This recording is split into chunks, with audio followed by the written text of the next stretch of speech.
Happy New Year, everybody. It's the Mind Mastery Podcast. I'm your co-host, Scott Patton, along with Dov Baron. Happy New Year, Dov. Happy New Year, Scott. Happy New Year to our listeners. Even though it may be way off in the new year when you're actually listening to this, it's good to say New Year to you. And really, a year that is looking to be a very different year. A lot of things are going to be quite different, I think. I think it's going to be a very exciting year with lots going on. Mm-hmm. You thought a lot happened in 2008. You ain't seen nothing yet, as they say, right? Also, today, we very rarely timestamp our podcast because the information is what I call evergreen. It's available. Exactly. It's stuff that works any time. However, today, by just an amazing coincidence, certainly we didn't deliberately plan this, it's a very, very important day. It's a holiday in the United States, and it's in honor of a man who had a huge influence on you in your early days. Yeah, it's Martin Luther King Day. And Martin Luther King was my influence. He was the guy who actually influenced me, if not on being a speaker, but certainly on the commitment to make a difference. I think we've talked about in previous podcasts. Yes. Walking in and catching my mom crying as it was announced that he'd been shot. Yes. And so Martin Luther King Day for me is a profound day. And for me, this year, this particular Martin Luther King Day, of course, precedes the day of the inauguration of Obama. And I think it's a particularly interesting day because I was listening last night to I Have a Dream. Mm. I listen to that speech quite often, right. and it's profound for me. I love that. And I was actually speaking with my vocal coach recently, who was telling me that everything up to that point was a very well-rehearsed speech that Martin Luther King had given 4 or 5 times. Okay. But it was the I Have a Dream part was not. So was that the first time you did it? The first time he did it, and he did it unrehearsed, and it was speaking from his heart. Oh, wow. Right? The little black boys and little black girls, and Jews and Gentiles, and all that was just from his heart. Wow. And I was listening to that last night, and I thought, it's fascinating to me that what he talked about was this equality, which we have talked about in previous podcasts about the equality based on that we're all the same at an emotional level, at a psychological level, that we're spiritually the same, and the only difference is external, right. But internally we're the same. And he talks about this dream, and what a birth of a dream, in that a black man has become the President of the United States of America. Yeah, he must be smiling. Well, yeah, I mean, for me, that is Martin Luther King's dream come true. Yeah. It has birthed. It's like the gestation period was 40 years. Yeah. And when you think about it, in terms of all of human history, right, 5,000 years or whatever, that's a pretty huge change in a very small period of time, historically speaking. Well, dramatically. I mean, back then, the idea of having blacks and whites in the same washroom was outrageous. Yeah, or on the same bus. Right, or on the same bus, or to be able to intermingle, sit next to each other on the bus.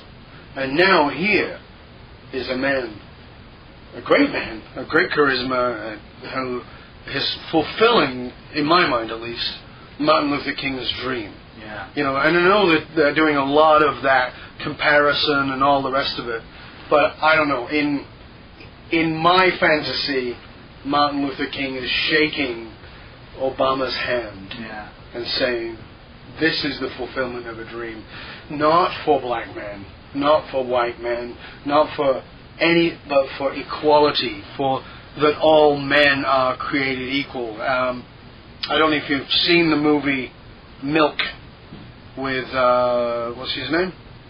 I haven't seen it. Anyway, he's one of my favorite actors, but I'm having a bit of a brain fart right now. Anyway, Denzel Washington. No. It's a recent movie, and it's about a white guy in San Francisco who's gay who runs for office. Not Dustin. Sean Penn. Sean Penn, thank you. Sean Penn was a great actor, and there's a line in that movie where Sean Penn says, "All men are created equal," and nothing can erase that. And see, again, that's not black, it's not white, it's not gay, it's not straight, it's not female or male. It's that we're all created equal. Yeah. And to me, the presidency going to a black man, a man of color, a man of other cultural background too. Right.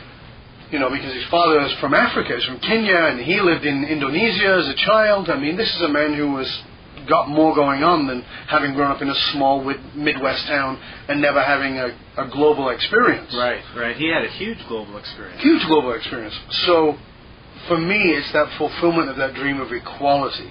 And I'm very inspired by that. I'm excited by that. What about you? How do you feel about this? Yeah, I'm thrilled. Actually, to me, it's like there's been the old, and here's pretty dramatic new. And I think a lot of people have been very concerned about America, and certainly, you know, when you look at the exterior things like the stock market and foreclosures and the fighting in Iraq and you know, the saber rattling all over the place, you just wonder what would it take to change that, right? And I think you know, a strong leader with a fresh direction and everybody behind him, because I think the last few years everyone's been kind of like coming to the same realization that we've got to change. We have to do something different. Well, I think that one of the things that's very interesting about it is that America was the country you wanted to live in. I mean, there's people all over the world who wanted to move to the United States, it was the country to live in. Not only did it become the most powerful country, I mean, it is really a modern-day Rome, right? Where all the outer lands wanted to come to this place. It was a place of great power. It was a place of great prosperity. And to go from that to this place that was frowned upon, that was, you know, some good deal of shame carried about what had been going on, and the growth of the country had been at the expense of many other things that we now hold valuable. Right. And it seems like Obama has, well, I know for sure he's inherited a mess, because, you know, as you said, you know, foreclosures, recession, war. I don't care who you vote for. The fact of the matter is that's a mess. He's inherited that mess, and at the same time is going to try and lead the country in a new direction. This guy's job is not going to be an easy one by any stroke of the imagination. But what I find fascinating is if you look at the cabinet he's putting together. Have you seen who he's putting in there? Some of the people, yeah. Well, what's fascinating is not since Abraham Lincoln has anybody done what he's doing. And what he's doing is he's picking opponents. He's putting not just allies, not sycophantic people who are just going to tug their forelock and go, yes, sir. Right. He's pulling people into his cabinet who don't agree with him. Hillary Clinton, her whole policy on foreign affairs is completely different than Obama's, and he's put her in that role. Right. And he's done that with several people, even Joe Biden, who is his second in command. Many of his policies are opposing. And he said in his acceptance speech, I welcome your arguments. I welcome that. Because he's not willing to approach the presidency as a dictator. Right. And I find that not only refreshing, I find it bloody exciting. Yeah. You know. Well, just think of what that example sets on the international stage. Now all of a sudden you can go and have a meeting with some heads of state and leave it saying, well, we didn't agree, but you know there aren't going to be tanks rolling tomorrow. Exactly. You know, because you know, one of the great things you and I have talked about in these podcasts is what is enlightenment. You know.